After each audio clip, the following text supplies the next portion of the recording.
सोलापूर शहरातील रास्त भाव धान्य दुकान परवानाधारक यांच्या परवान्यांची सखोल चौकशी करून दोषींवर कारवाई करण्याबाबत महाराष्ट्र सरकार राष्ट्रीय अन्न सुरक्षा कायदा 2013 आणि अत्यावश्यक वस्तू कायदा 1955 अंतर्गत रेशन वितरणाचं नियमन करते। सरकारकडून गरिबांना आणि अल्प उत्पन्न गटांना स्वस्त दरात धान्य आणि जीवनावश्यक वस्तू पुरवण्यासाठी सार्वजनिक वितरण प्रणाली PDS राबवली जाते। राष्ट्रीय अन्न सुरक्षा कायदा 2013 गरिबांना अनुदानांवर धान्य देण्यासाठी केंद्र आणि राज्य सरकार याच्यातील जबाबदारी निश्चित करते। अत्यावश्यक वस्तू अधिनियम 1955 रेशन धान्य वितरणात गैरप्रकार झाल्यास गुन्हे दाखल करण्याची तरतूद आहे। महाराष्ट्र सरकारकडून राज्य अन्न नागरी पुरवठा आणि ग्राहक संरक्षण विभाग रेशन व्यवस्थापक पाहते।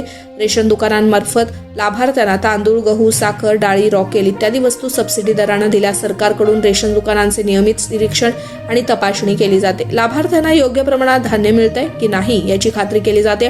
गैरप्रकार आढळल्यास दुकानदारावर कारवाई केली जाते। गरिबांना योग्य दरात आणि वेळेवर धान्य वितरण करणं, रेशन वितरणात भ्रष्टाचार आणि काळाबाजार रोखण्यासाठी उपाययोजना करणं, अपात्र लाभार्थी शोधून त्यांचे रेशन कार्ड रद्द करणं, तांत्रिक प्रणालीद्वारे वितरण करणं अधिक करण्यात येत आहे। सोलापूर शहर रेशन कार्ड धारक संघटनेच्या वतीने आज माननीय जिल्हाधिकारी यांना निवेदन देण्यात आलेले आहे की सोलापूर शहरात बरेच वर्षापासून धान्य मिळत नाही किंवा त्यांना KYC केल्या जात नाही।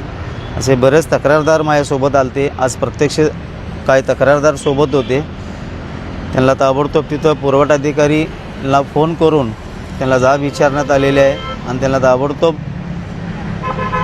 धान्य चालू करण्याचं आश्वासन देण्यात आलेले आहे। या माध्यमातून मी सोलापूर शहरातील सर्व रेशन कार्ड धारकांना आवाहन करतो की ज्यांना आपल्याला धान्य मिळत नाही त्यांनी माझ्याशी संपर्क साधावे, जेणेकरून आपला धान्य लवकरात लवकर चालू होईल।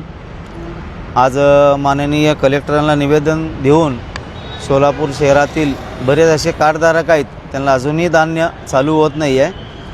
माननीय कलेक्टरांनी असे या दुकानदारावर सक्त कारवाई करण्याचे आश्वासन देण्यात आलेले आहे।